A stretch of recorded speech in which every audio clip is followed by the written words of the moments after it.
We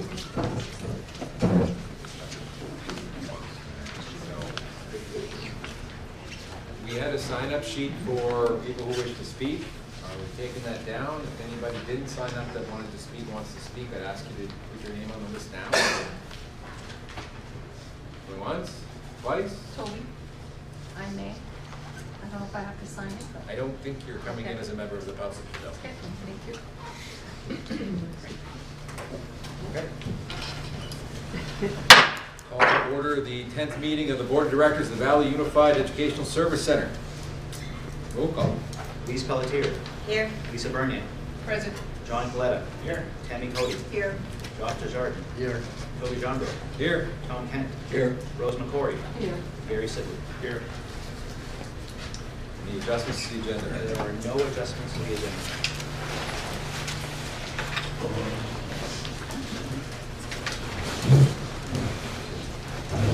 Now we're going to go into period of public participation on items in this agenda. Citizens in the audience are invited to speak during public comment or on topic that is introduced during the course of the meeting under old business or new business. Each citizen is limited to one presentation per citizen per topic, not more than 3 minutes. Audience participation shall cease on a topic at such time as the chairman calls for board discussion. So we will start with Luke, as you're at the top of the list. And I believe Luke is going to speak on new business item B, which is the ratification of the site selection committee recommendation. Thank you so much, Mr. Sarah, and thank you, Mr. Jones. Where should I stand and present? Wherever you're comfortable. Again, thank you for allowing me to participate in these proceedings. I'm here on behalf of a group of concerned citizens from Fort Kent. These are citizens of Fort Kent, taxpayers who will be affected by the decisions that you're making for the future regarding the schools and their part in funding those schools. They have been involved in the process.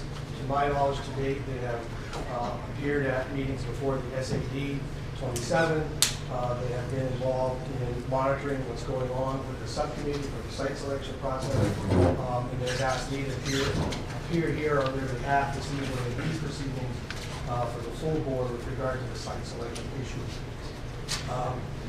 We know from some of the public and the press that these are very big and very important concerns.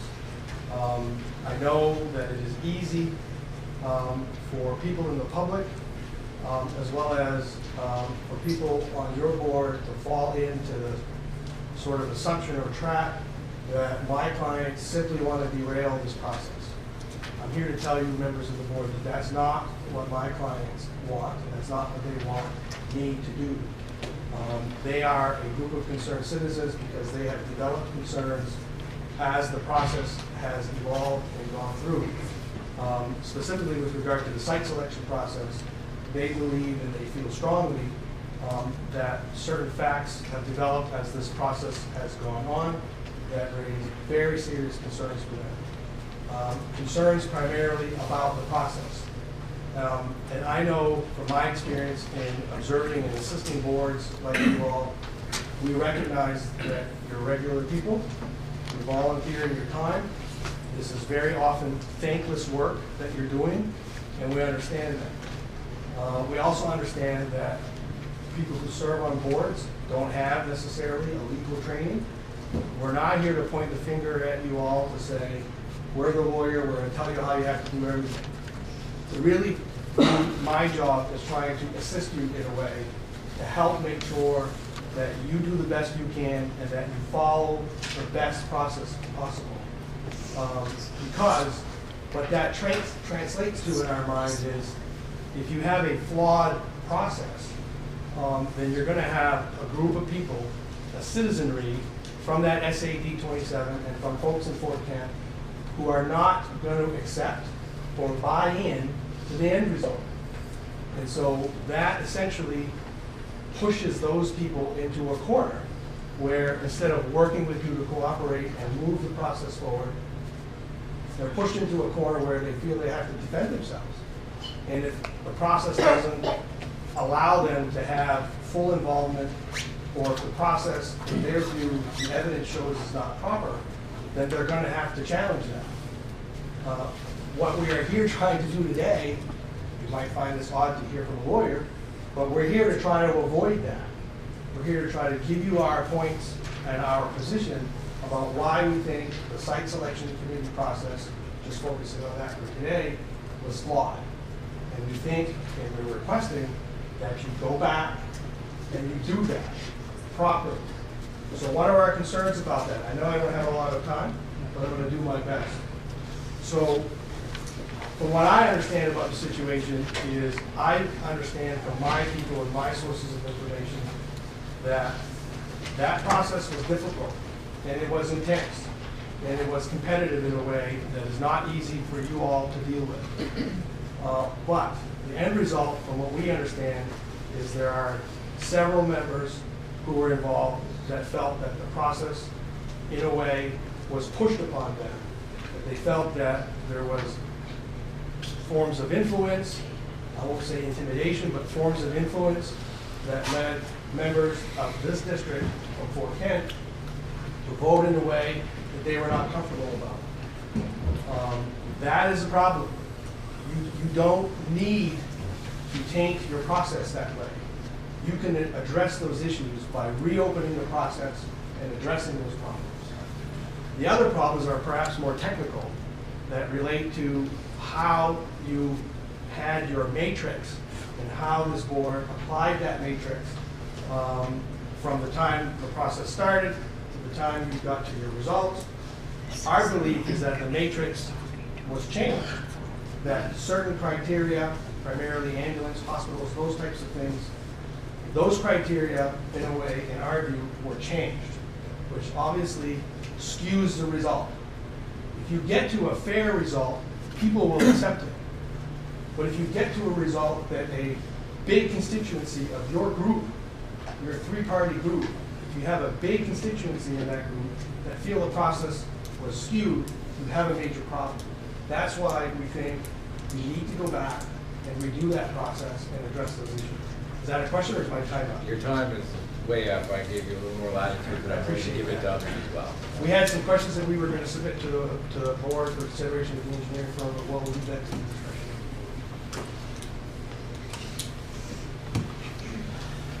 Jacob Terrio. Hi, I represent the town of New Canada, and I was on the site selection committee. I am going to speak to what the gentleman previous said earlier, because I feel like the process was a little rushed and we weren't as informed as we should have been as a site selection committee, and I wish we would have had more time to have an informed decision. Some things, sorry, a little nervous.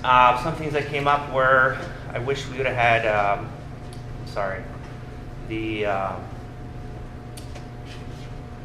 there was one item that we spoke about previously in the site selection committees, was weighting some parts of the matrix, which I believe we voted on, and there was consensus associated with that, even though we didn't want to swallow it and we didn't like it, but there was consensus for weighting some of the items on the site selection committee matrix, which we didn't get to do so. And so I feel like as far as the Valley Unified Board, it would be in your best interest to probably want to reevaluate some of those items. Thank you. Jared Sidwell.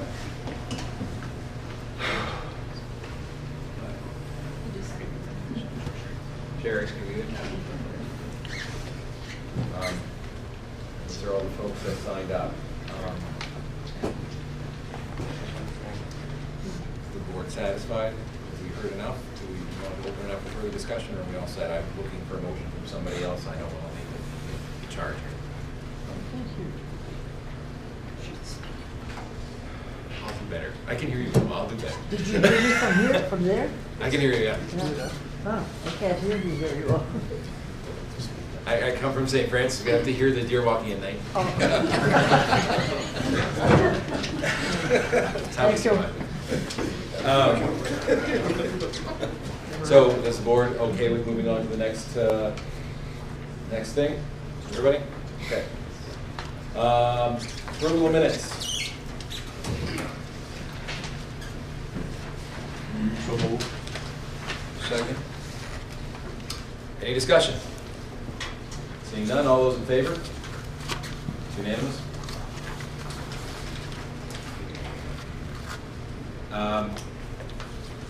Approval of financial statement. So moved. Second. Any discussion? Seeing none, all those in favor? Unanimous. Executive Director, Ben, it's you. We have a gentleman from WBRC who are here to present just an overview of the site selection process, as well as just give you a glimpse on the facility studies that were also part of this process, and where we are to date in the whole entire process.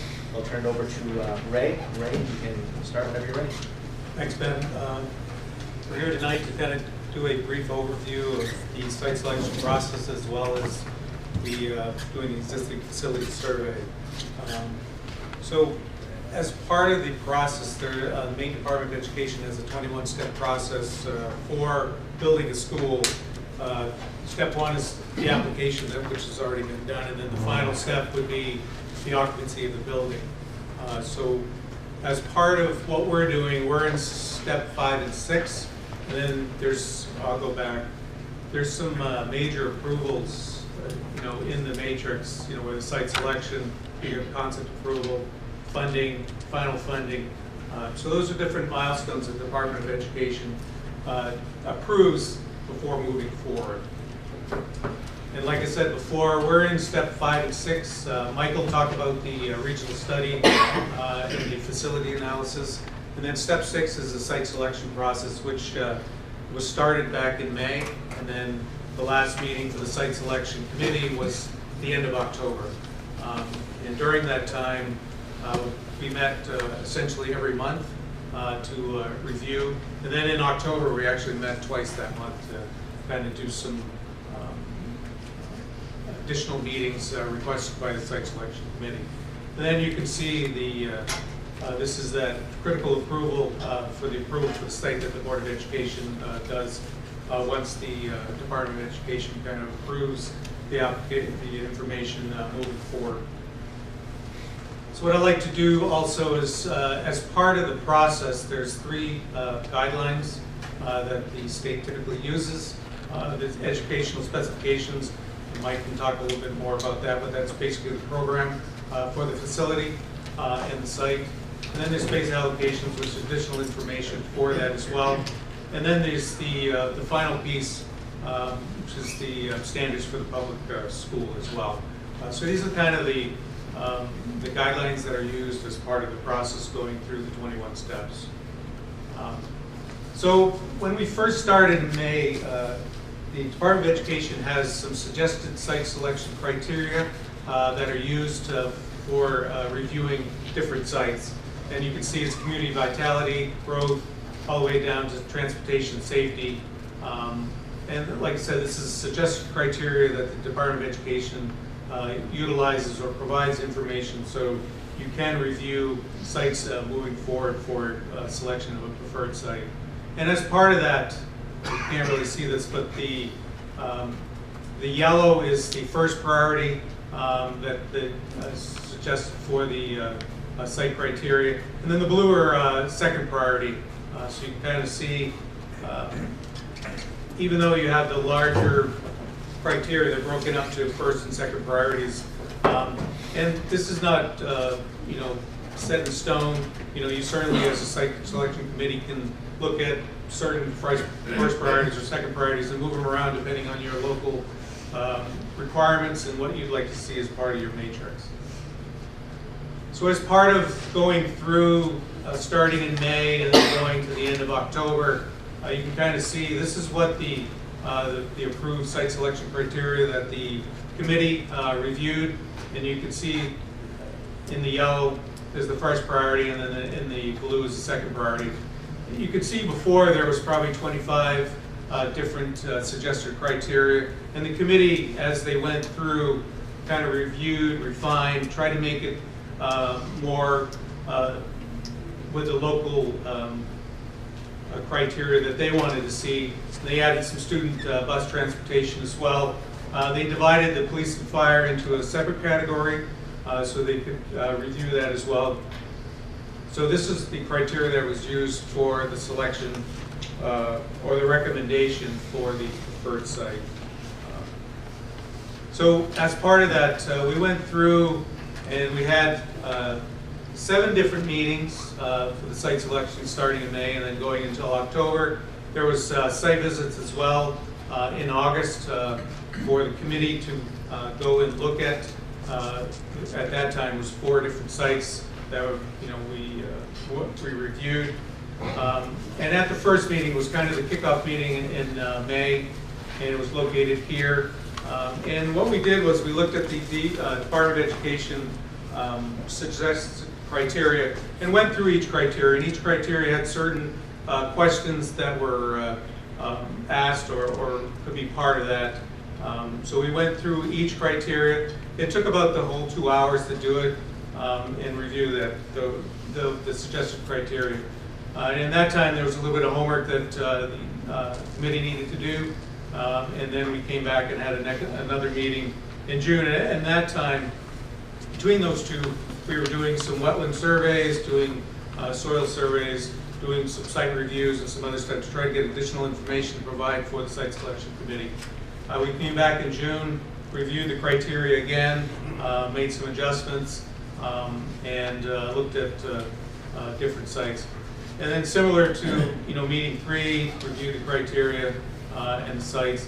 I'm not going to go through everything, but and then as you can see, meeting 5, we actually, as suggested by the site selection committee, they wanted to see have questions for the fire, police, and ambulance services.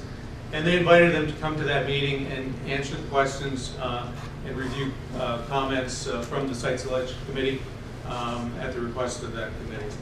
And then meeting 6 was in early October, and at that meeting, the site selection committee decided to look at first and second priorities, divide into small groups, review each priority, and come up with suggested either revisions to the questions or looking at each criteria. So at that time, they did small groups of each one of the criteria, and then came back to the big group to try to get consensus on the matrix itself. And then the final meeting was meeting 7, where we reviewed the matrix one last time on a couple items, and then we scored the sites, the two remaining sites. And then, as you can see, when we first started in May, there was 52 sites that were looked at. And then, as we progressed through the meetings, we reduced the sites down to 15, and then down to 6. And then, at that time, we were reviewing the matrix and the criteria that we provided, for the soils and wetland surveys and additional information so they could kind of review each site. Then it was down to 4, and then down to 2 in August, and then from August to October is when they reviewed additional sites. And then this was the end of October, the final scoring matrix for the 2 sites, and the subcommittee or the site selection committee came to consensus that the Frenchville site, which is adjacent to this property, which is lot 3B or 3A, was the preferred site. They reached consensus and they were moving it to the board for a ratification.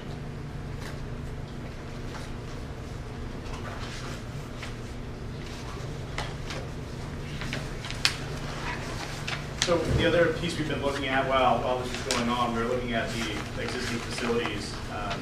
And this is part of the state's 21-step process, is to do a review of the existing schools. And what we've done in the past is we've followed a format that was put together by the Association for Learning Environments. This has been accepted by the Department of Education as a review of facilities for many projects we've done in the past. And what we're looking at is broken down into 6 categories, which you see there: educational adequacy, educational environment, school site, building safety and security, the structural condition and electrical and mechanical systems, and then also plant maintainability. So we were, these studies are all being reviewed by the school facilities groups currently, so this is kind of in a draft format. Once we get some comments back from the school's facilities groups, we'll be continuing to modify this and then also do some final pricing on these so we can get into some final estimates on what the cost would be to address the issues at the schools. And I don't want to seem overly negative with these, but there are issues at some of the schools, and I'm going to go through some of these quickly. Another thing that we have in process right now is we're also looking at comparative energy costs. So looking at current energy use data for the schools and comparing that to what a new school would be. So the first one, just to kind of review quickly, is the Fort Kent Community High School. Some of the issues with the building that are some of the cost drivers. There's no sprinkler system in the building. Mike, so we have a question. I'm gonna raise this issue because I have a question generally about the BBRC.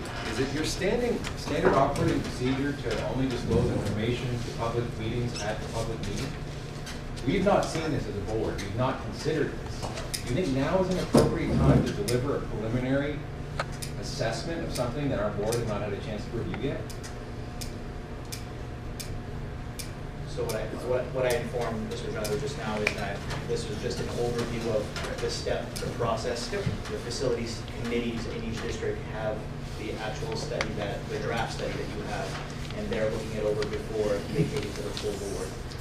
So this was just supposed to be just, this is what we did, not getting into the specifics of each building. Okay.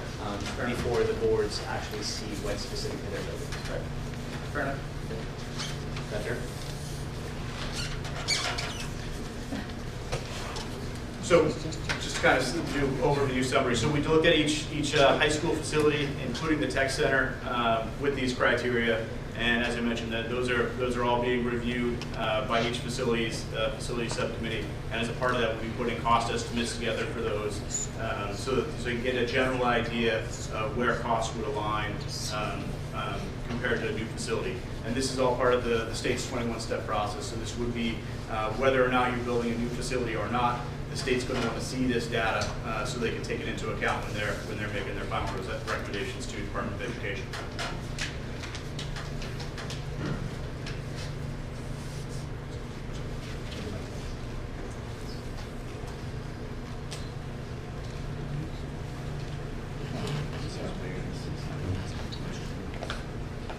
All right. Board members have questions. Any of the board members have questions? I would have a question for Ray on, as Jake asked about or mentioned about in the matrix, that the items were supposed to be weighted, not just prioritized, first priority, second priority, but there was supposed to be weight associated with those. Why was that not done? When we went through several meetings with the site selection committee in reviewing the priorities, they did work through trying to establish those priorities, and then when we came to I think the October meeting, there was discussion about reviewing two different items, and at that time there was consensus, I believe, not to weight those things, and then they came in the end of October to kind of review it again. I think it was still consensus that they were reviewing the priorities and wanted to get it to the score.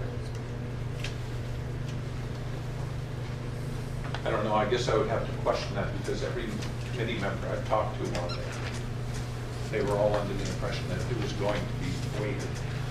So that a sidewalk did not count the same as cost of transportation or the buildability of a site or something like that. I think that greatly skews the scoring in the matrix, and I think that takes the credibility out of it, which leads to a great deal of the issues that members of SAD 27 have with the whole site selection process, is that it's not credible. People felt it was rushed. It was not done properly. There were things taken out that should not have been taken out that make absolutely no sense. So is Luke spoke to, the credibility and the fairness that's not being felt. And that's why we have an issue in MSED 27 right now with moving forward with this whole process. Well, when we had these meetings and reviewed the priorities, at that time, I think there was a pause back in, I think, the end of August. The committee felt that it was being rushed, so they wanted to start reviewing the criteria again. And then at that time, it was established on the first and second priorities. And when the October meeting came, it was decided consensus to divide each committee member into small groups, review each criteria. I think each committee member had 3 different criteria to review. And at that time, I think they had a certain time to review each criteria, revise it, make some suggestions on whether they wanted it or they wanted to delete the criteria. And then everybody came back to the larger group, and there were some revisions by the committee to change the language of certain questions. There was, by the committee members to eliminate, some of the criteria as well. And they came in as a big group.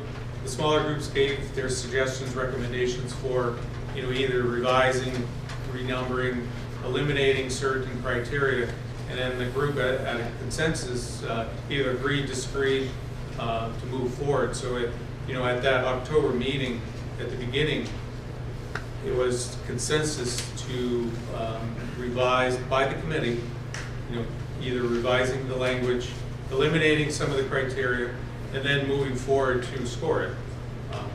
So it wasn't something we eliminated. We were, by the direction of the committee, to either revise it, eliminate it, or they even added some certain language to the particular questions for each criteria.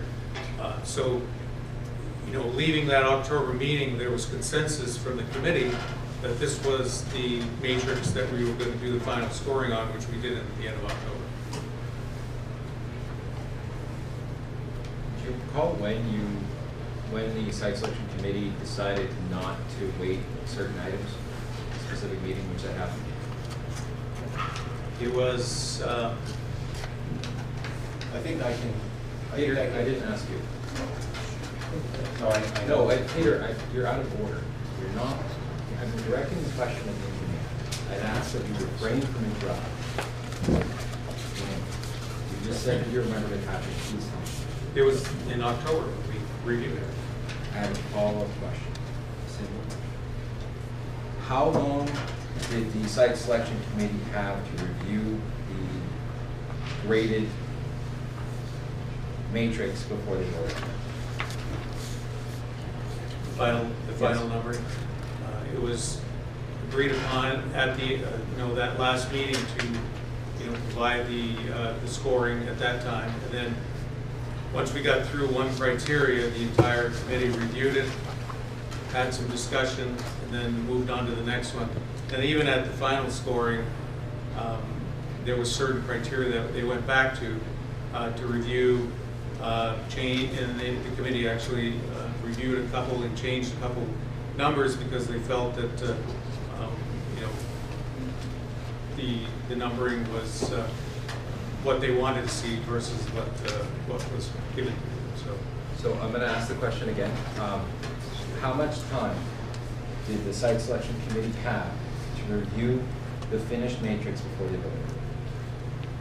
It was the entire meeting. So did they have it before the meeting? They had the matrix, the criteria, and then it was provided at the meeting. So they did not know what the scores were until they sat down in the meeting. Correct. So how much time, did that afford them any time to review any of the analysis before the meeting?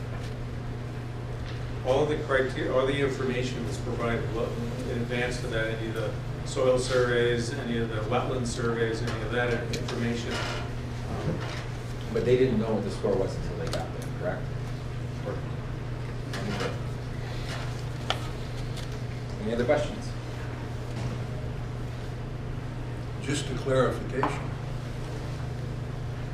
I attended every one of those meetings. So they had every single meeting to review the matrix.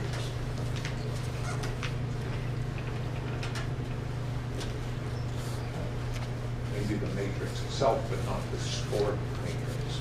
Well, the scoring was done at the last meeting. Right. Which left And them then there was with- a consensus of the entire site selection committee. I was there then. And I also know, having talked with many members on that committee, that to have a committee where the general feeling is we just want this to be over with and done with and we're going to agree to something is a problem. It's that committee.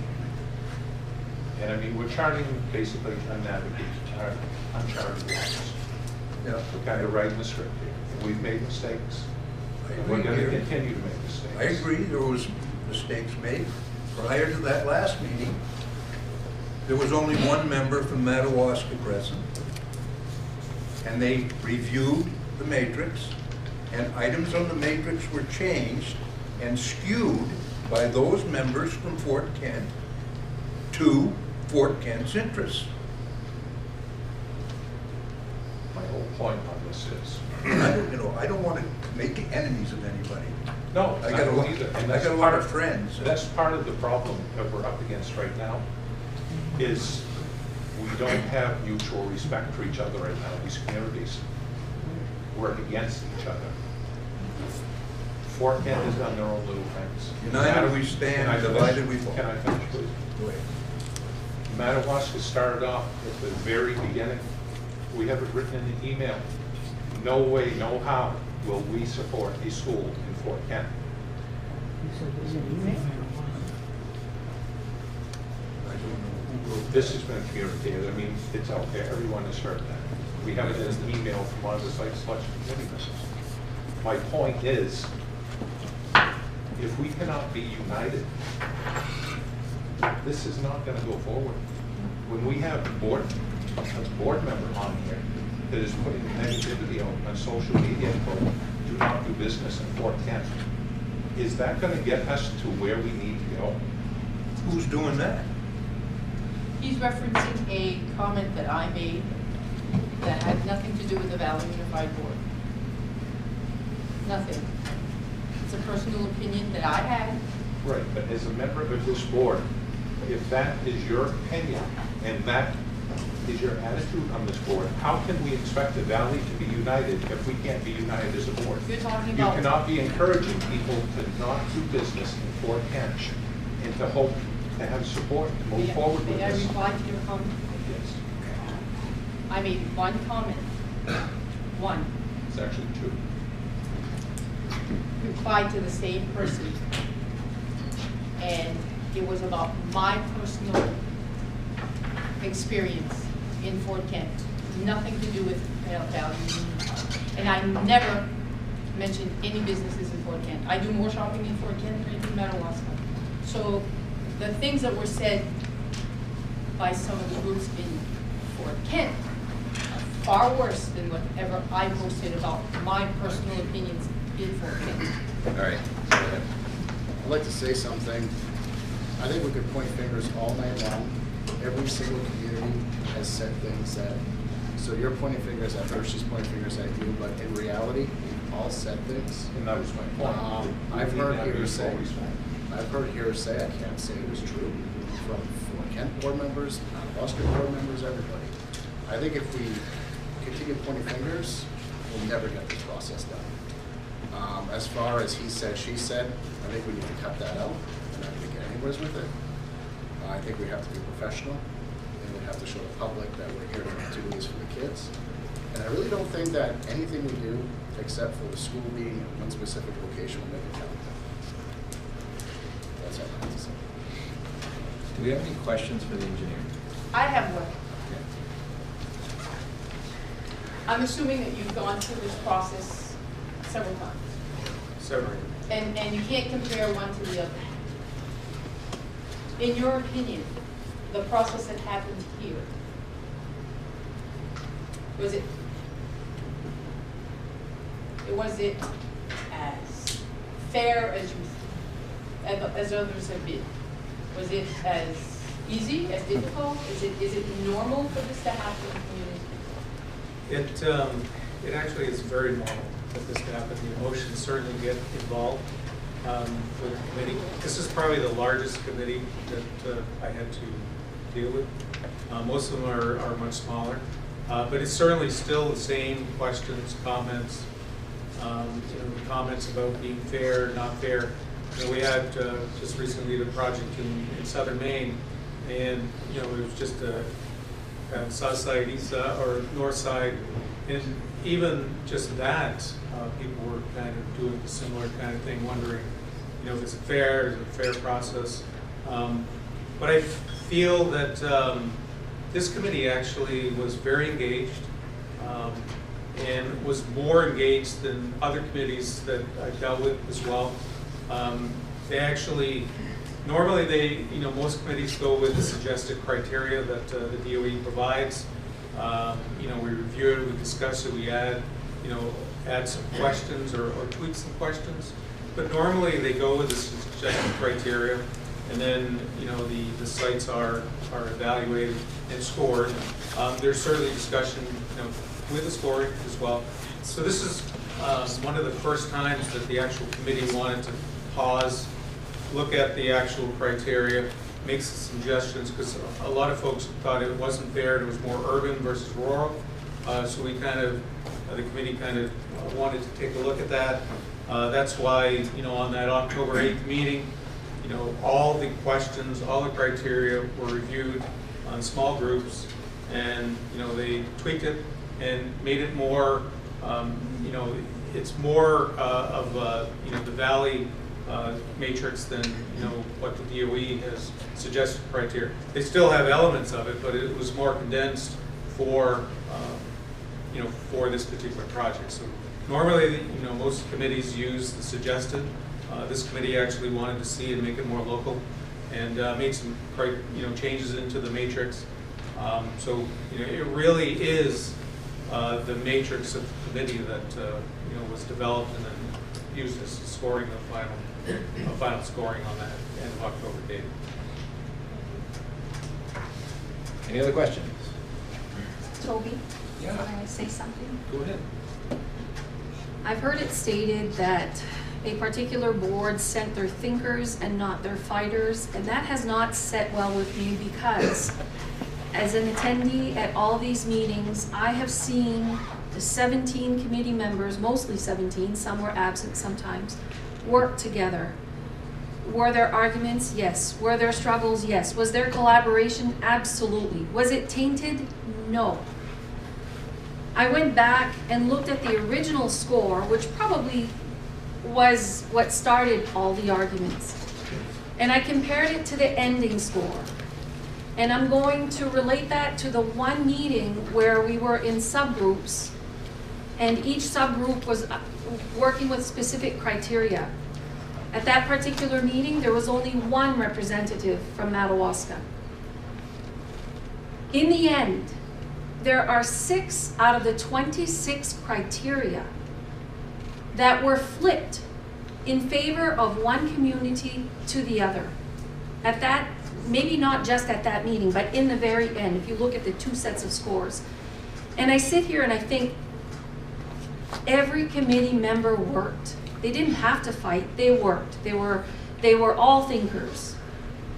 And so in defense of those that were told, you didn't stand up or you didn't fight for us, they did. They succeeded in doing exactly what they were supposed to do. Now they're being told, you didn't represent. I have a problem with that, because all members did collaborate. Thank you.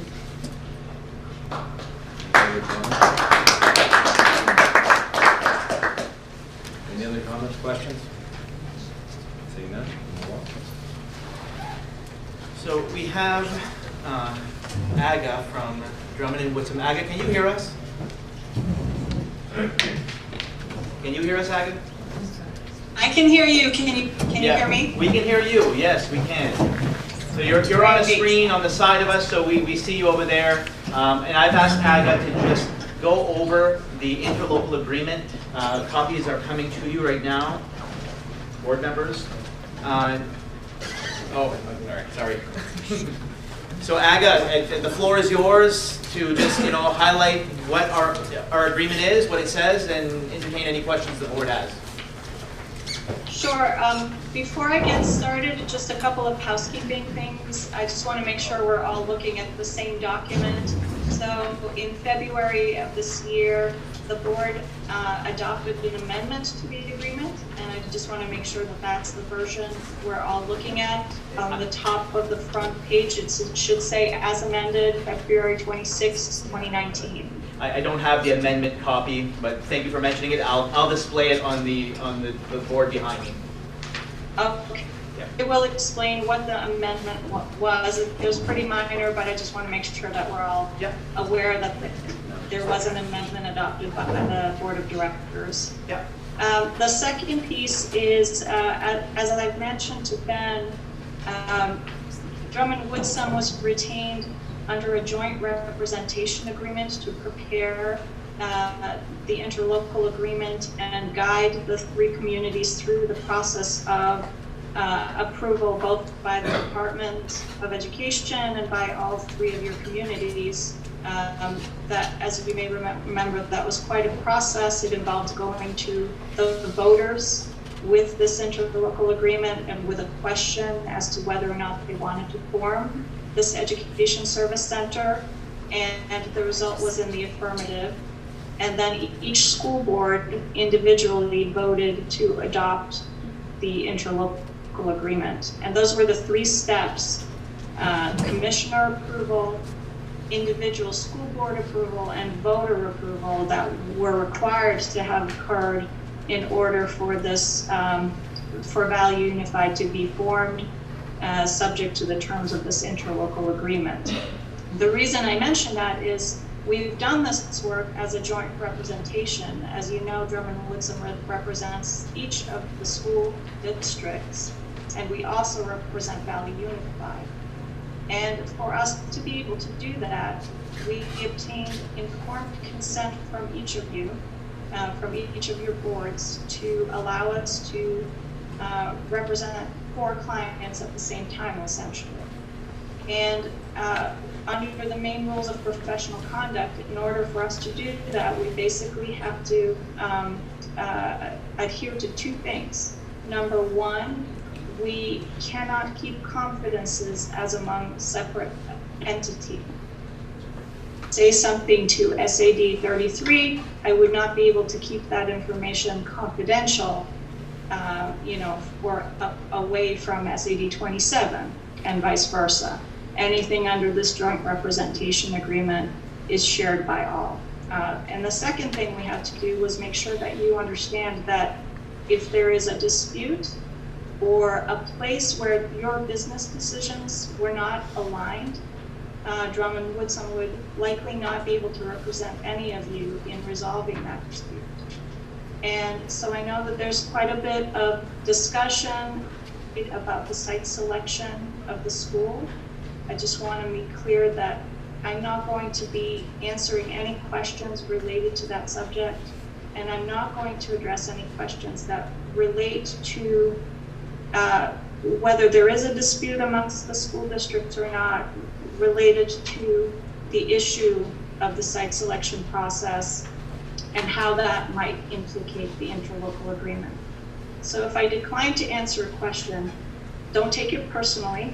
It's my legal obligation to not say something and to not advise one of you against the other. That you all understand and appreciate why we would not do that, because we have to respect each of you as a client, and we don't want to be adverse to any of you. Does that make sense? Yep. Okay, so with that, what I wanted to do, Ben asked me to give you a quick refresher of the interlocal agreement. And I'll just start with page 1 and go down the line. If you have questions, by all means, ask away, and we will take them one at a time, and throughout this presentation, feel free to interrupt. So on the first page, the most important piece of this is really the purpose statement. in section 3. The whole point of this exercise and of the creation of Valley Unified was to find ways to work together to enhance student learning and achieve greater efficiencies and cost savings through cooperative. Section 5 speaks to the term of this agreement, and you will note that the initial term is 25 years, and then it automatically extends for subsequent 10-year terms unless the board of directors votes in favor of dissolution, and the process for that is spelled out in section 18 of the document. Fiscal year is pretty straightforward. Membership, you know who you are. The next important section is the governance, section 8. So the center is governed by a board of directors composed of an administrator from each school district and 2 school board members from each district selected by those members. And everyone serves 3-year terms and may be reappointed on a 3-year basis by the individual school board. And the board of directors is the governing body. Just like a school board, you are responsible for all aspects of managing the Education Service Center. One thing I will note, as you're aware, there have been a significant set of changes to the Regional Service Center law in Title 20A. This is Chapter 123. One of those changes is a naming change. So you may hear me call you a Regional Service Center or an Education Service Center. It's all one and the same. The statute now refers to these entities as Education Service Centers, but it's really up to you as a board to decide what you want to call yourself. And maybe for the sake of brevity, I'll just call you Valley Unified, and we'll go from there. In terms of voting, there's no weighted voting. Each director has 1 vote. And you will see throughout the document that certain important decisions require a supermajority vote, and other decisions require a simple majority vote. And those are identified throughout. A majority is a quorum, and section F on page 2 describes that in certain instances you do need a supermajority of the full membership, and then sometimes you even need a super majority of the full membership for really important decisions like amending the interlocal agreement, and we will discuss that shortly. Participation in person and or by remote communication is available to you. This is something that a school board typically cannot do, but a board of directors of an education service center can participate remotely in the same way that I'm doing right now. And in terms of what a service center does, what Valley Unified does is it makes available a set of functions, programs, and services that you have all identified ahead of time. And those are listed in section 9. For Valley Unified, the list is very comprehensive. It includes, first and foremost, serving as an incubator for the Regional Integrated Consolidated Secondary School Project. Secondly, to share superintendent and central office services, to work to bring upon the establishment of the regional school to provide the joint governance and administration of the school. That was section C. And the amendment that occurred in February was to also, upon the establishment of the school, provide shared transportation of student services, and those are, that's outlined in section D at the bottom of page 3. And finally, at the top of page 4, you have a catch-all. If you all decide that you have found other ways to collaborate, enhance student educational opportunities, or provide cost savings measures, you certainly may do so, and that would simply require a vote of 2/3 of the full membership of the board to expand the list of functions, programs, and services that you are offering. One of the driving factors for establishing education service centers was the direct subsidy that the department offers to participating members. That subsidy is shown on your individual ED 279s on page 5. I think it may be called something else this year, but you'll see it and you'll note that piece of it is available to you so long as you purchase at least 2 services from a service center, such as Valley Unified. And if you don't do that, you would lose your eligibility for direct state funding. I'm going to skip down before we talk about administration. If you go to the bottom of page 5, section 14 is quite important in this regard. Section 14 identifies the member obligation for each of your school districts. The members are the 3 school districts. That's what they're called throughout this document. And section 14 basically says that you all have agreed to purchase all of the services that Valley Unified makes available through this interlocal agreement.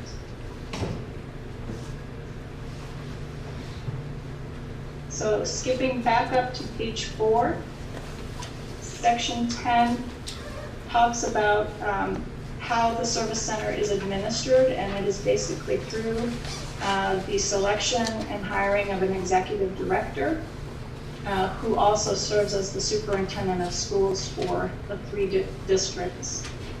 And section 10 identifies all of the tasks and responsibilities that are borne by the executive director. And it's basically to run the entity.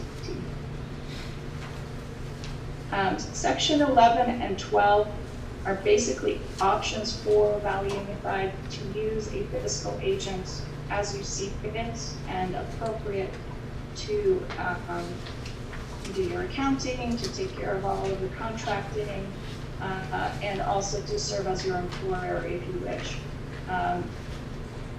That is at your discretion, and you can choose to modify that. You can choose to abandon the fiscal agent, choose a different one, or have multiple fiscal agents and employees for different purposes. So that is what sections 11 and 12 spell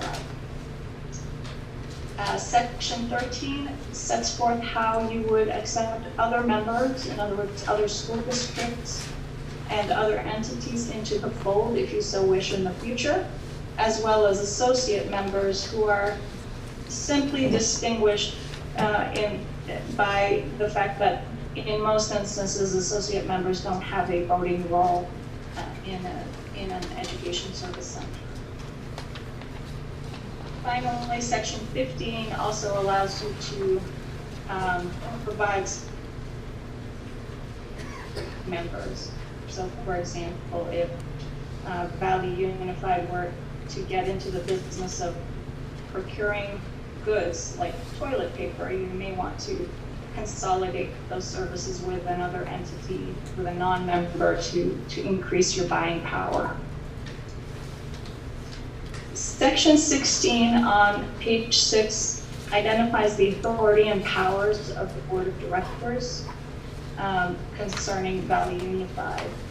Most of these are pretty straightforward and follow the powers and authority that a school board usually has. In other words, you can enter into contracts, you can employ people, you can hold and sell real estate and personal property, you can invest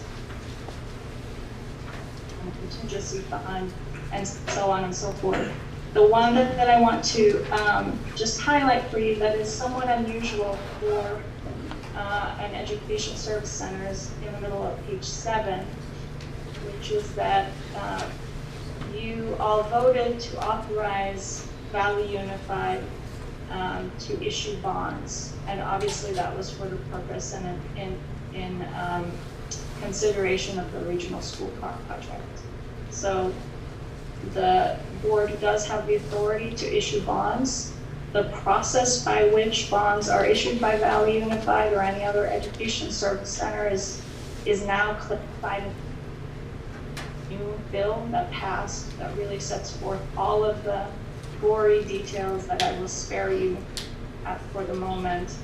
But there is a process that is very lengthy and essentially follows the process by which a regional school unit would issue bonds. And finally, Section 17 sets forth your cost-sharing formula. This section also provides that you will create an annual budget, that you will approve that budget by your supermajority 7/9 vote of the full membership each year. And on page 8, the cost-sharing formula is set forth. And with the exception of transportation, the board basically has agreed that the cost-sharing formula will be 50% based on fiscal capacity and 50% based on pupil count.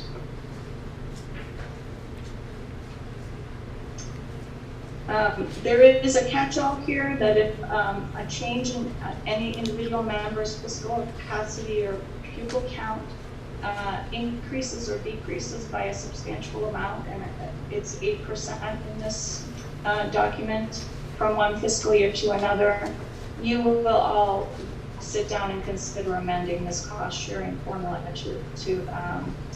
so that not any single member is unfairly charged for the services provided.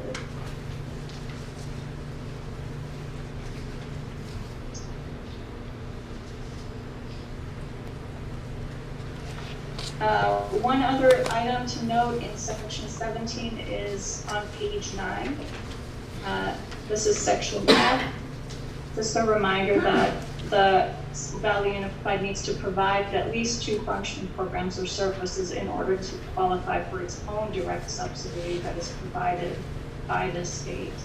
And if you recall, that direct subsidy covers 55% of the executive director's salary and benefits up to a certain cap that the commissioner has established, and a couple of other accounting and student information system charges and costs. But those are the 2 major subsidies that Valley Unified receives: a direct subsidy for that executive director's salary and benefits, and then each member receives a page 5 regionalization allocation based on their student count and a couple of other considerations.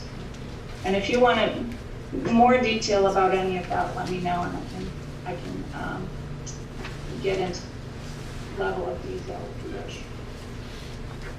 Section 18 discusses withdrawals, dissolution, and termination. And basically, withdrawal is limited to after the initial term, as is dissolution, and termination for cause is basically a catch-all that if somebody doesn't pay their bills, the board has the right to kick them out. So that's on page 10. Finally, section 19 discusses, basically 19 through 21 are standard contract clauses talking about dispute resolution, the need for everybody to carry their own insurance, and the fact that this is not an exclusive contract. Section 22, just want to remind you that this agreement is an interlocal agreement, and if you find that it is not serving your need, it may be amended by a vote of 7/9 of the full board of directors. And that is the gist of the contract. The last page is really has been done. This is where I started, where I listed off the approval conditions to get to the point of actually creating the entity and the effective date. That is a whirlwind tour of the interlocal agreement. there were, as I mentioned, a couple of changes to the law related to education service centers this year. I don't think any of these apply directly to you anymore, but I'm just going to give you a quick overview of what those are. So leadership services may now be procured by contract as opposed to hiring an executive director. We've always done that. I think this is a clarification to the law. Public charter schools may now become members of education service centers. Forming a new service center is now much easier. It does not require voter approval anymore. It just means now the process entails filing an application with the department, getting the commissioner's approval, and securing school board approval. The rules for short-term borrowing have been relaxed a little bit, so you can continue to borrow funds in anticipation of annual membership payments. But you're no longer constrained by limitations on the maximum length of repayment or the amount of borrowing in relation to your operating budget, as had been previously the case. And there has been some clarification about the amount of direct state funding that education service centers receive. As before, you qualify for annual state support for 55% of the ED's salary and benefits, as I mentioned. And the new law caps that direct funding at 55% of the statewide average superintendent's salary and benefits. So those are the major changes to the law. As I mentioned, there were also changes related to issuing bonds by education service centers. And I will not go into those today unless you really wish to get into those details.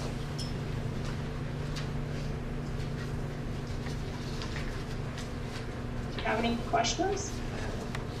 Aga, for associate members, can a tuition school district, a school district that currently tuitions to one of our school districts, can they become an associate member in this agreement?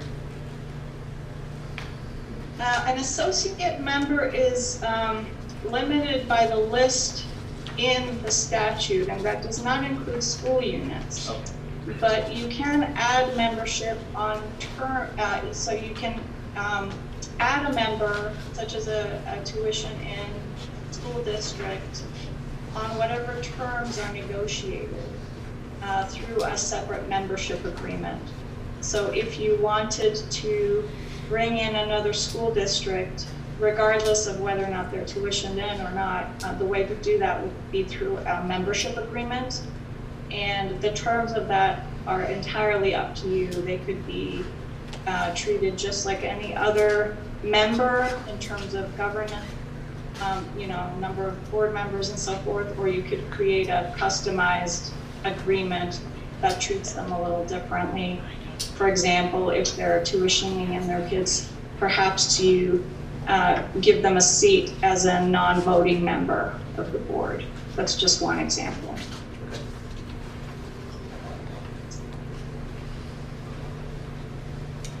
Any other questions?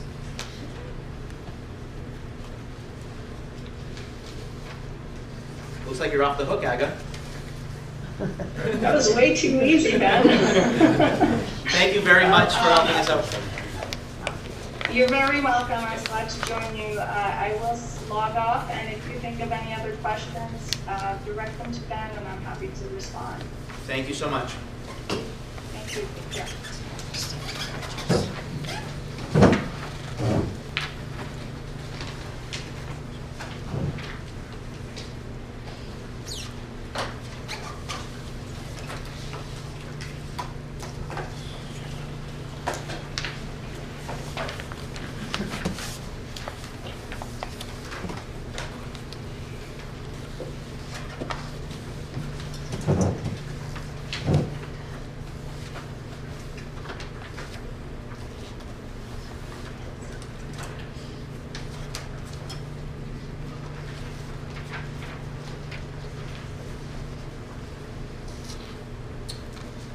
Moving on.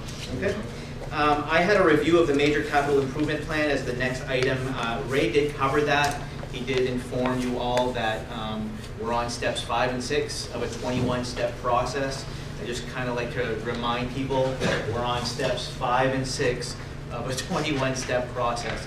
So, you know, the hunger for data and information that people so desperately want, we're optimistic that those data will come in the next stages of the process. Step 5 is going to provide us with some data with the facility study. Step 6 is site selection. So that's where that's where we are, and we're hoping that you know, we can move forward from here and continue this work, so that the work that we've done for the past several years now is not all lost. I also do want to remind everyone that there are several approval process, and I do have an image behind me.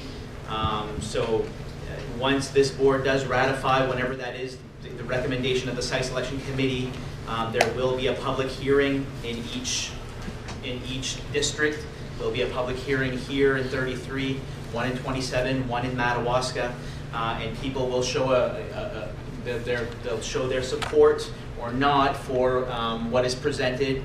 The first one is on site selection specifically, and then we take those results to the State Board of Education. If that is favorable to the state board, we move on to the concept design, where we work with the engineering firm to design the school. That goes through the same approval process to you. You're asked to ratify that once it's brought to you, and then a public hearing will occur for that as well. And then people will vote, straw poll vote, to see if they're favorable to that. In step 9 of the image behind me is when people go to the polls and they vote, they cast their vote in favor. You hear people asking all the time, when's the vote? When's the vote? This one behind me says sometime in 2021. That could be, it could be earlier, it could be later. That's just a guesstimate. But that vote, that people go to the polls like they do for a budget referendum, only happens after we've had the other steps in the process. If all 3 districts vote yes, we start construction. If one of 3 districts or 2 of 3 districts vote no, then the project ends. There's no redos or retakes at that point. We don't get to say, okay, let's start over and try a different way. If the people vote it down, it's done. So just to highlight some of the concerns that people brought forth tonight, let's make sure that everyone feels good moving forward. It's an extremely big decision once we go to the polls. All right. You did have some administrator reports in your packet. I believe Lucy provided you with hers. Sharon, you sent me one, and I don't remember if I forwarded it to the board, so I will forward it to them. So I apologize. But Sharon, did you want to have a few words with the board right now? I'll keep it very brief.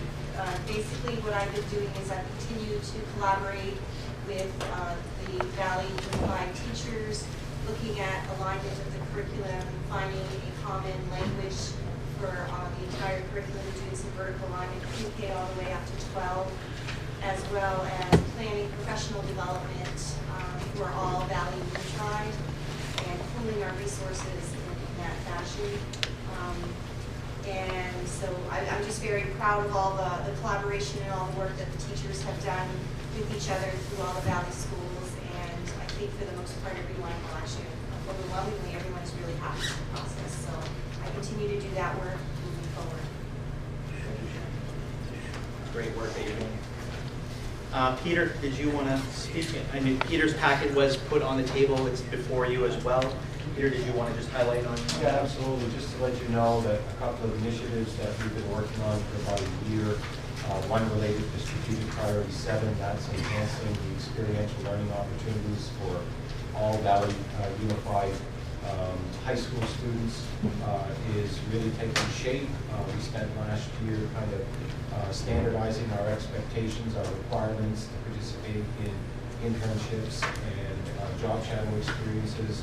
And we also determined that when I say we, this was a committee involving myself, Mr. LeBlanc, the director of the Tech Center, together with the principals and the guidance counselors from each of the 3 high schools. We also determined that it would be very useful to enhance the success of that experience, not only for the student, but the employer, if we provided our students some pre-internship soft skills training. So we're getting that on track this year with our 9th graders on January 9 and 10. We'll be doing soft skills training on positivity, effective communication, conflict resolution, and working as part of a team. That will be, those 4 sessions will unfold over 2 days. We'll be holding it here in Frenchville at the community center so that we can do training and lunch service right in one facility. So that will really meet our needs. And in March, we'll be preying upon the expertise of Paul Chassis, the Madawaska School Department, to work with 10th graders to deliver them training on workplace safety. And then this year's 9th graders will be the first group that will receive all 18 hours of pre-internship training. And they will probably next fall sometime do follow-up training on time, task, and stress management, group problem solving and decision making, developing a growth mindset, and becoming aware of workplace harassment issues, sensitizing them to those things. And we think in the short term, that'll align quite nicely with the habits of work that students are being assessed on a regular basis in schools, while also preparing them for success in post-secondary pursuits, whether that be education and training and or employment opportunities. So we're really excited to see that starting to pull together. I threw in a couple of copies of slides for you. So that addresses strategic priority 7 in the Valley Unified Strategic Plan. And relative to strategic priority 5, that's an initiative where we're working together as a region to examine the programming here at the St. John Valley Technology Center, change it, adapt it, adopt it, all in the interests of addressing local workforce development needs. In the spirit of that, Mr. LeBlanc and I have been working for about a year with Twin Rivers Paper Company and Washington County Community College, and more recently with the principals and the guidance counselors in our 3 high schools. And it looks like we will be able to launch a 2.5-year manufacturing certified production technician training program beginning next semester. It appears we have 4 candidates, second semester 10th graders from Madawaska High School, and 4 candidates, again, second semester 10th graders from community high school. And so our plan is to have them do their manufacturing coursework here in the morning. I'd like to thank Mr. Coletta for working with Kathy Seveny to make Kurt Harvey, who is the Forest Resource Management CTE instructor here in the afternoon, available to be the classroom didactic experiences for these learners in the morning. And then a recently retired millwright from Twin Rivers Paper Company, Mr. LeBlanc has worked with, will contract on an hourly basis to do the live lab or shop activities right here. There'll be a high school course that will take up most of this first semester. That will transition into a college course. And then next year, live learning experiences will be held on site in the form of unpaid internships at Twin Rivers Paper Company. So we're really excited about that opportunity, and we hope to pilot it to become either part of or a standalone CPE program at some point in the future. Awesome. And both Sharon and Peter are working closely with me as well as Paul Chassis. We're organizing January 2 and 3. We have 2 back-to-back teacher workshop days or staff workshop days, and we're doing it Valley Unified. One of the days will be spent in Fort Kent. The second day will be spent here at Wisdom High School. And then in March we meet again, and we're going to be spending the day in Madawaska. So we're going to all 3 districts, but starting with January 2 and 3 here with some safety training for all staff, and then some really good professional development for our teachers and other staff. So thank you for your help on that. Giselle, did you have anything that you wanted to add at this time? And Lucy, you submitted your report. Thank you very much. We're ready to move on to items of business. Policy review. The first policy that we have is a second read of policy BB. That's the board legal status. We did review it last time. Again, a boilerplate from Maine School Management. It just talks about what your legal status is. It does make reference to the interlocal agreement as well in that policy, and outlines what AGA shared with us in regards to the interlocal agreement, who governs it, what the makeup is. Each director has one vote, so on and so forth. So this is the second read of that policy.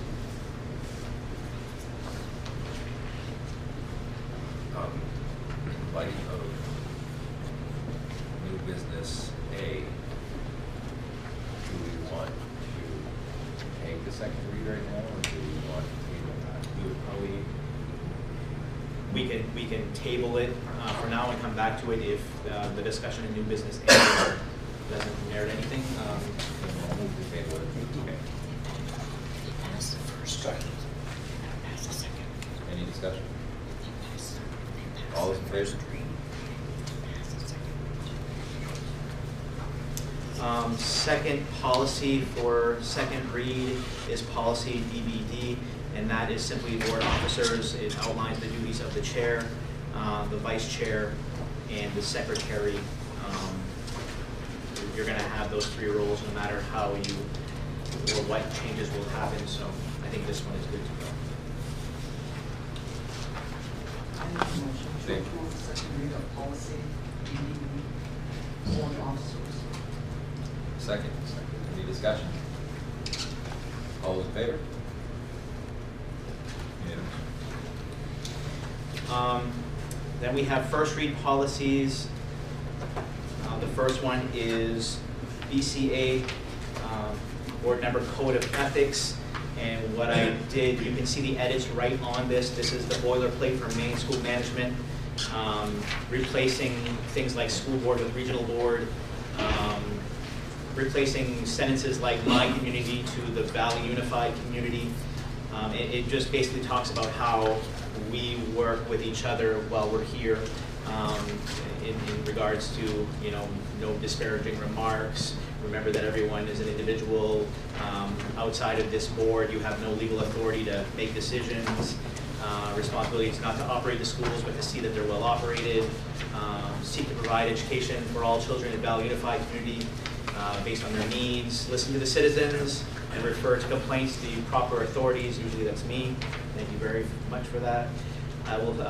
You'll support the decision made by the majority of the board graciously. You will not criticize employees publicly. You'll make decisions openly after all the facts have been shared.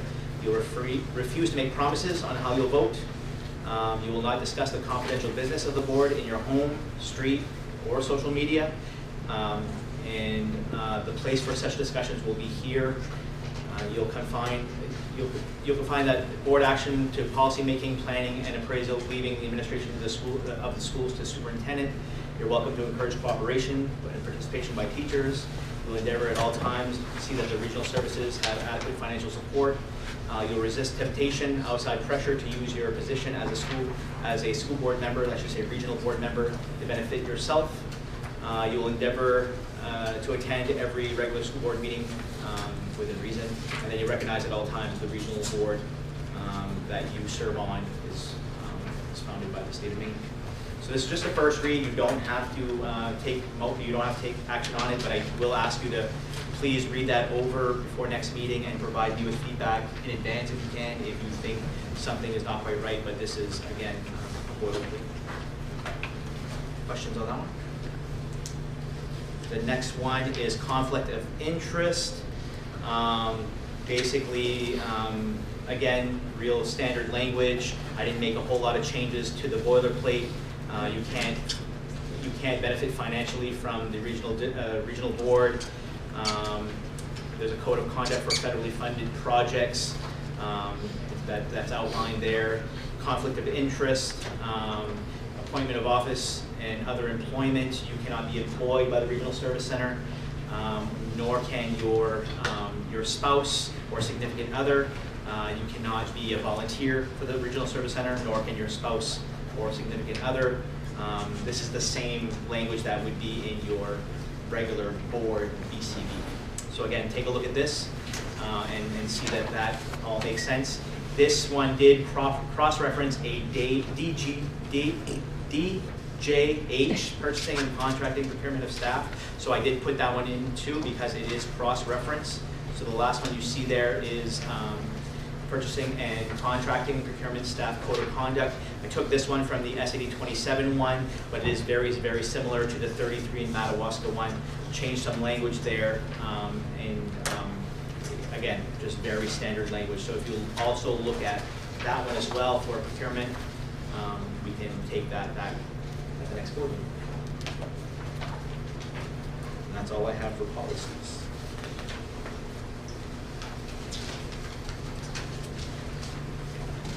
All right, new business. Okay, so item A under new business is the Valley Unified Board membership. As you see at this table, we currently have 9 members of the board. The thought behind creating that was to kind of emulate what we were doing with our board for this center, the St. John Valley Tech Center. In that creation, we have a board representative, and you have in the past you had a superintendent representative. Those 2 individuals would come to the table to represent their district, and we thought that was a nice way to have equal representation and show that you have that unity in mind as you're trying to conduct business. We've had success with the St. John Valley Tech Board, the way we've moved forward and collaborated. We've never had any contentious votes, so we thought that'd be a nice way to approach this board. At that time, you had graciously appointed me as the executive director. We wanted to keep Giselle, who was the superintendent in Madawaska at the time, very close to the business of Valley Unified, so she became the administrative rep. We also wanted to keep Lisa, who was the superintendent in 33 at the time, very close to the business, so she became an administrative rep. And because I was already executive director, we looked at Lucy to become the administrative rep for SAD 27. At that time, I don't think anyone had any concern because Giselle didn't answer to me and Lisa didn't answer to me. We were just colleagues. Lucy never answers to me. She does her own thing. So we felt very confident that there was no conflict there. Since then, things have changed, and now I am the direct supervisor of 3 of the board members at this table. So I directly supervise Lisa, Lise, and John. And I know how much they love being on this board and serving this board. There has been some questions and concern, and even for myself, wondering if that is appropriate anymore, especially as we look towards the future. If this board is going to be my hiring agent, right now I'm fiscally, you hire me fiscally through SAD 27, but I think we all agree that the future of that, if it's the will of the board, would be for me to be employed through Valley Unified specifically, and then evaluated by the Valley Unified board. I don't know if it's a good idea to have those I evaluate me. So I like it. So we need to have conversations. I don't think we need to make any decisions tonight, but I think we need to have conversations about whether or not we think that needs to be addressed, whether or not you want me to go back to AGA and look at other possible solutions. An easy solution that was brought to my attention would be to just have a 3rd board member from each sending board be the 3rd member. So SAD 33 would appoint 3 board members instead of 2. Madawaska would do the same, and 27 would do the same. We thought there was going to be a problem with that with the Madawaska School Department committee members because they are a 5-member board, and if 3 of them are here, then they have a quorum. But through speaking with legal counsel, their functions and services at this level would be different than their functions at the Madawaska board level, because there is no Madawaska business conducted at this table. So there would be no problem having 3 Madawaska committee members serve on this board, as well as 27 and 33. So I'll just open discussion for that, what you guys think, how you want to proceed, and whether or not you want me to look into some other options for board representation. See what happens when I talk too much?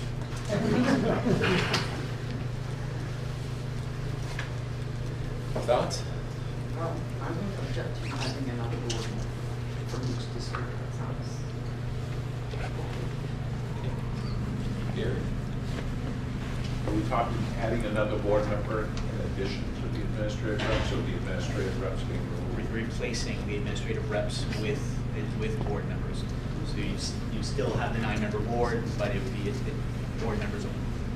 I think that's the proper way to go. I think it puts, I think the administrative reps are in a tough position to have to vote on things when they're actually working. There's definitely a conflict there. And I tell them how to vote all the time.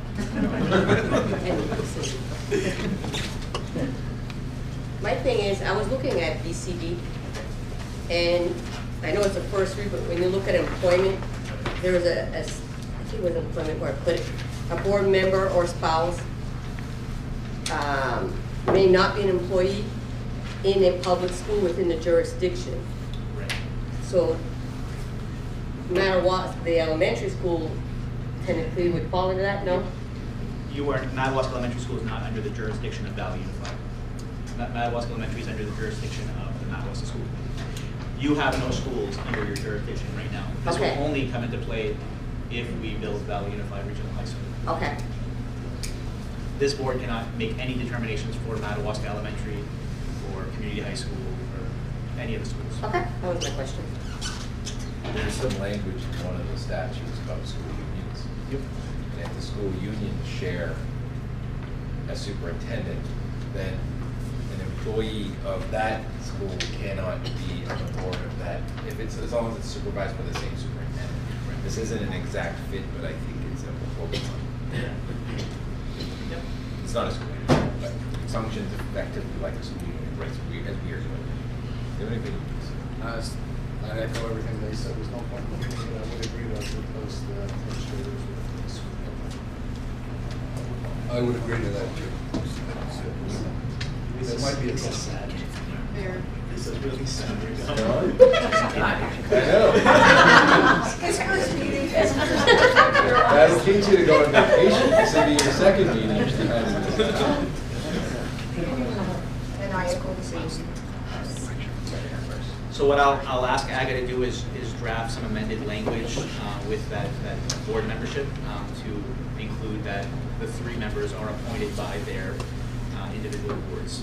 What's the process of making that official? It would be similar to how we did the last amendment on the busing. So there will be a formal motion, and then we will have to have a 7/9 vote to support that. Any changes in the ILA require 7/9 vote. So you'll be getting a 7/9 vote out of members that will be leaving right after that vote. Think about it tomorrow. So I'd like to just for a moment, if it's okay, go back to BB. We're going a little out of order. Sure. Does everyone understand why I tabled it now? Yes. Okay. I'm going to suggest tabling this to a later meeting and then amending it to reflect our new reality once we've amended our operating parameters. Gotcha. I'll second. Any discussion? No. All in favor? It's unanimous.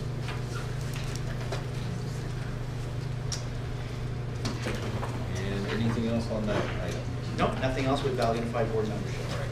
So we're going to go to ratification of the site selection committee recommendation. So we all know that we have a recommended site from the site selection committee.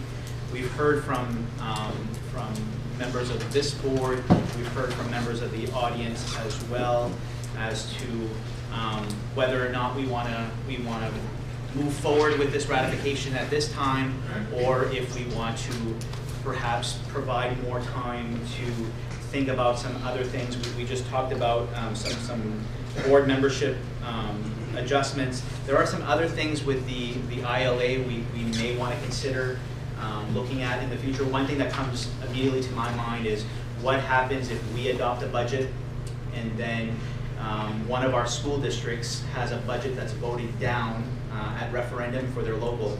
There's no language here to say that we can come back as a board here to reopen negotiations with that budget. Right now, it's not that important because it's only a small budget, but if we have a regional high school and that is the majority of all of our budgets, we may want to have some kind of language in the ILA that talks to how a budget that's voted down at the local community level, how that impacts us. Because right now it's, well, we have an adopted budget at Valley Unified, too bad, so sad, and that might be hard to work with because the only money you have then to play with at the local level is your elementary money.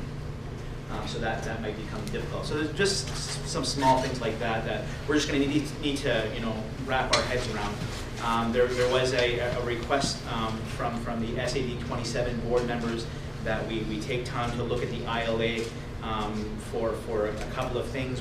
There was a town council meeting in Fort Kent yesterday as well, where some concerned citizens brought some of the similar concerns as well. I think it's best if we all, we all have an understanding that this process has to move forward, but we need each other in order to make it move forward. So I just want to put that out there. I'm not advocating for how you decide on your business, but we do have this ratification thing on the table, and we have one community at least that's asking for a little more time. I'm just going to leave it at that. So the rest of the decisions are up to you.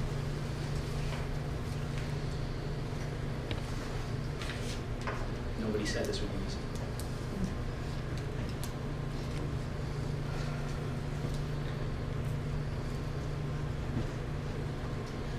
I'll speak for the MSAD 27 board as a result of our meeting this morning and past meetings and everything. It's important to us to resolve some issues that we have, because the last thing we want to see happen is this project blow up.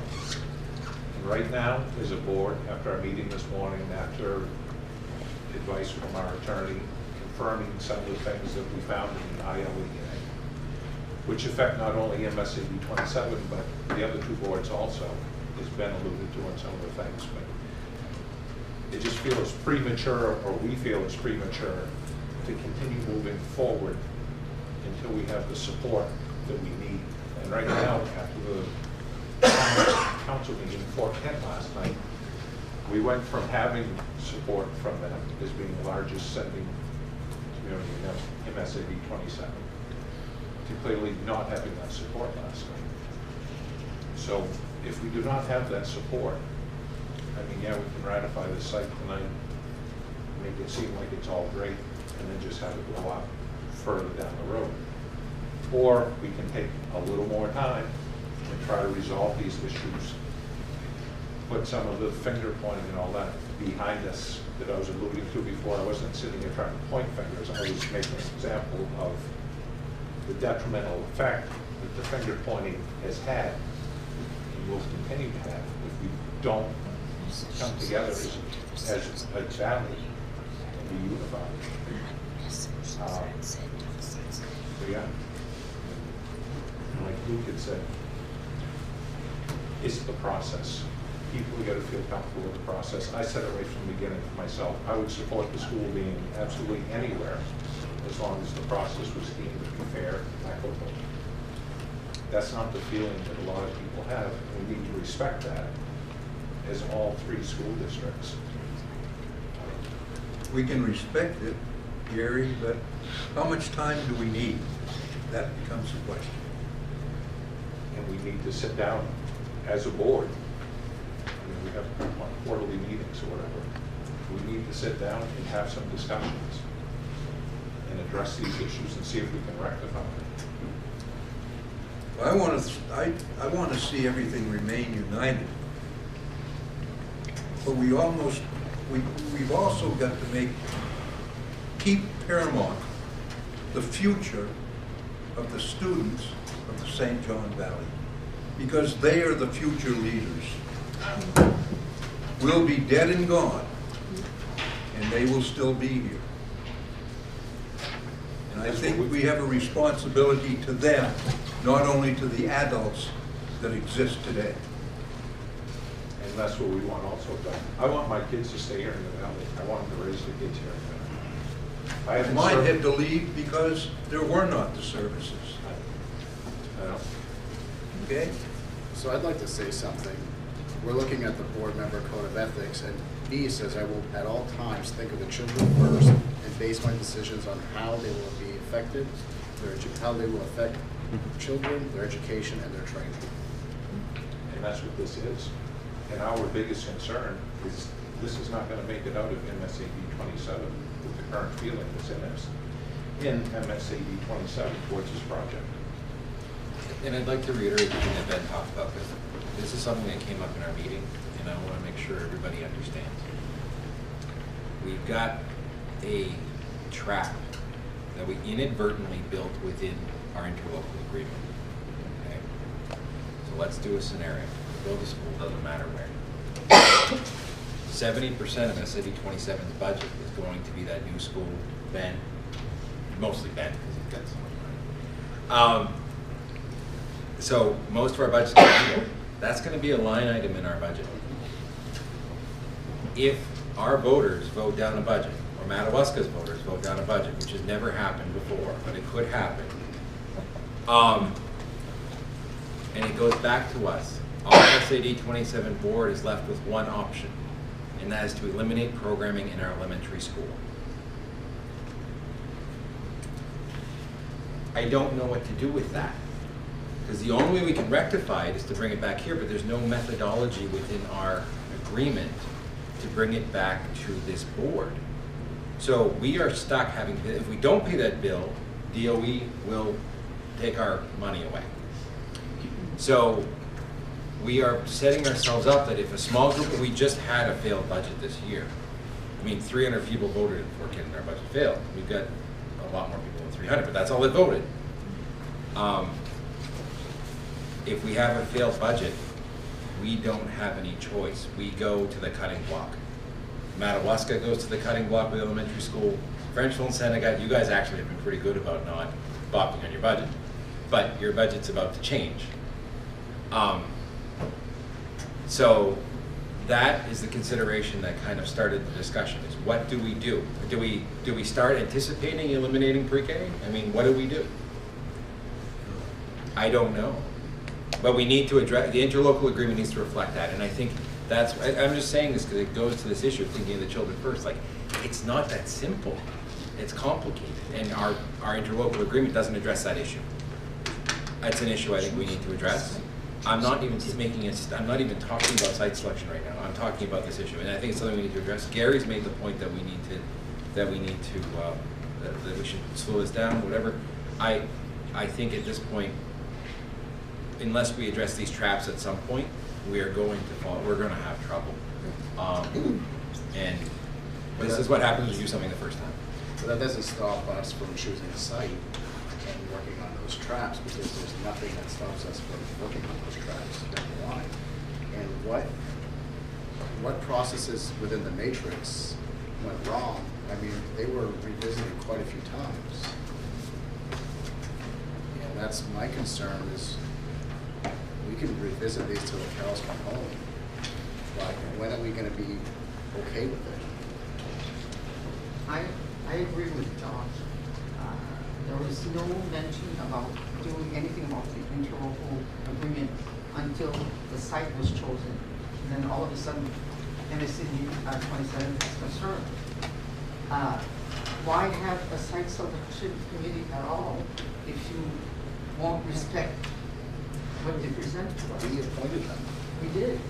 And, you know, I for one would make a decision tonight. I'm ready. Make the motion. Who's going to make the motion? I will make Okay. Go ahead. a motion to ratify the recommendation of the site selection committee for the Frenchville site 3A, 3B as the location for the Valley Unified Regional High School.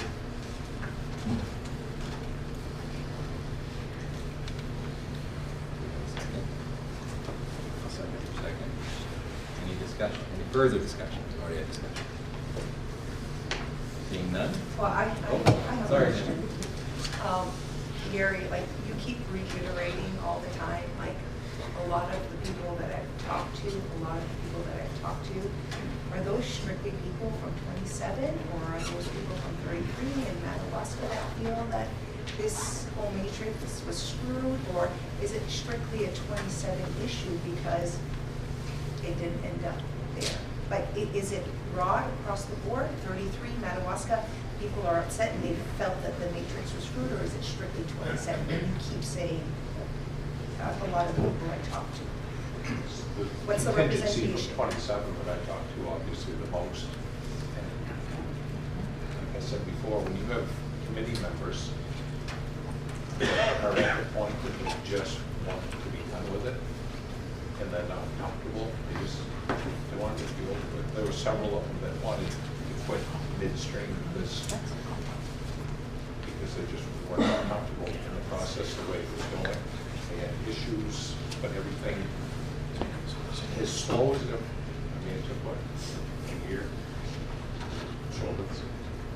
And as long as that is, that it was too fast on the way some things moved. You know, you heard Jake speak that Toby alluded to the matrix, the final scoring of the matrix. They got that night, we were at the meeting, I mean, we went through it, as soon as it was done, there was a vote on it. There was no chance to sit back and reflect, okay.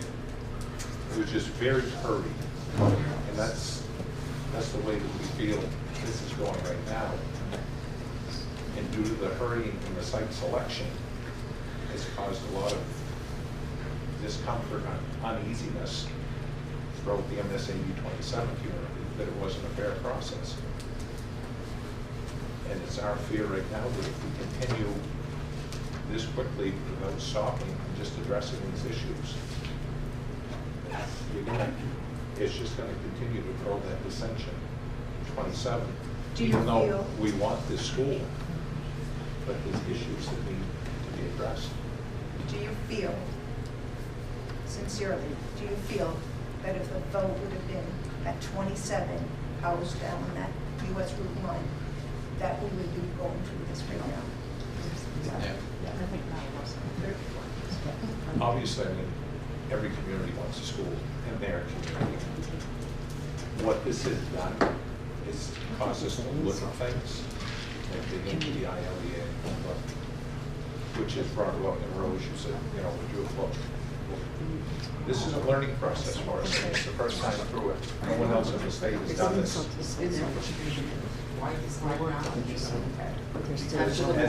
As it evolves, issues arise. You see those issues and are identified. If they couldn't stand up during the committee meetings. I'll be honest and I'll speak my piece. I mean, I guess I have a voice on the board, but we talk about feeling hurried.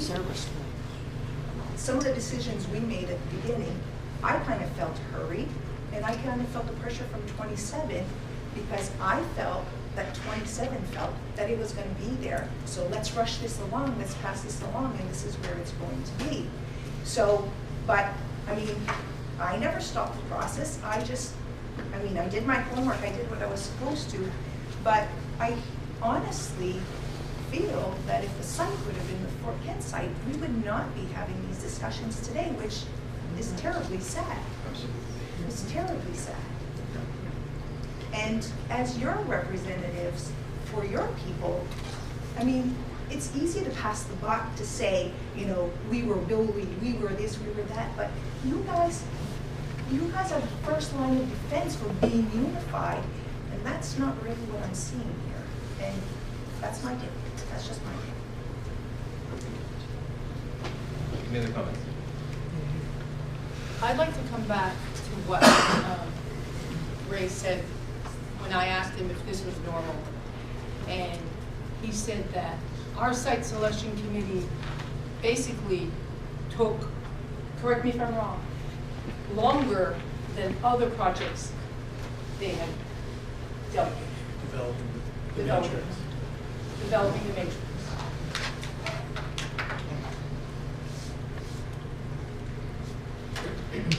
that all? Okay, I just want to make sure she's done. I couldn't see her. I am. Okay, sorry. Mr. Chair, I don't know if it's appropriate or not, but how is this board going to take a vote if you're about to change the membership? Because the issue is just There's things that change every day, just like vote on it as we go.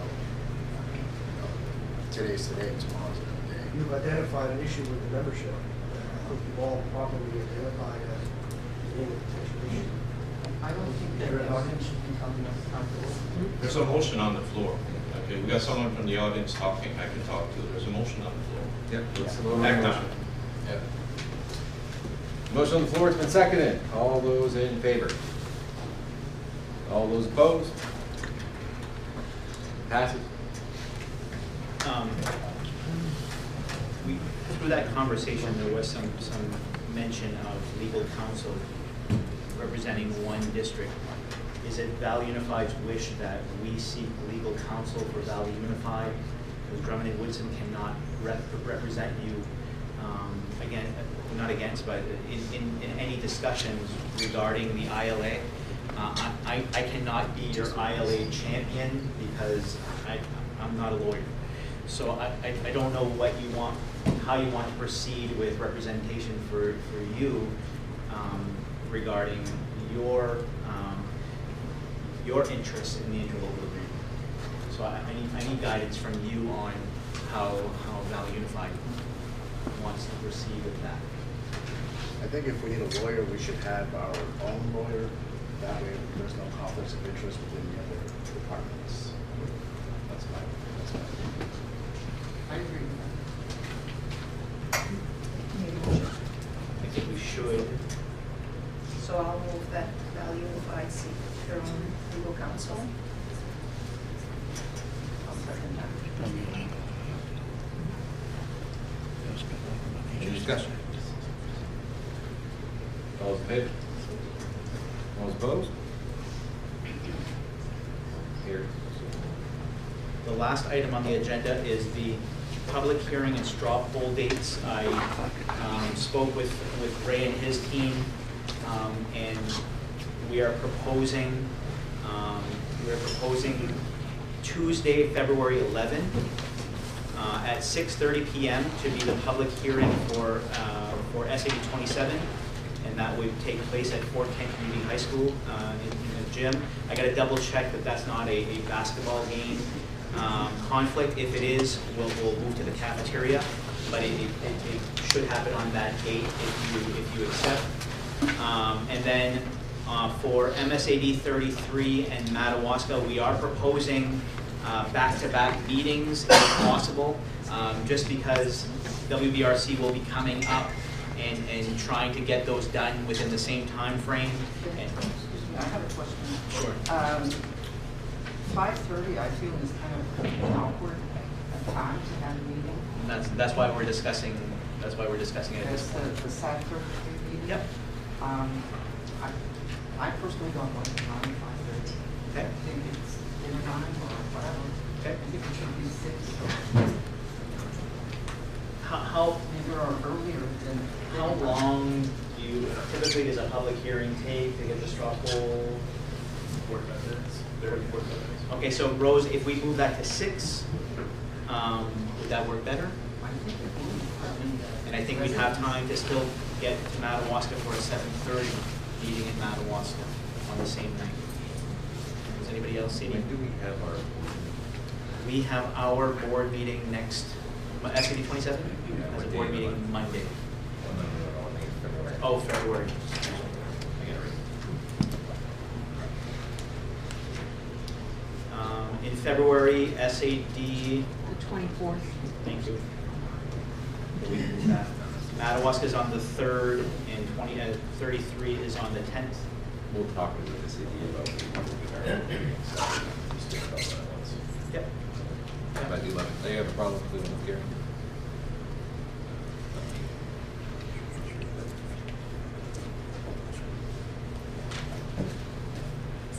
So would everybody in favor of February 11 for SAT 27, February 12, 6 o'clock for 33, and then 7:30 on the same night for Madawaska?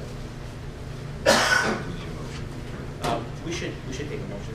We should, yeah. So moved. Second. Any discussion? Seeing none, all those in favor?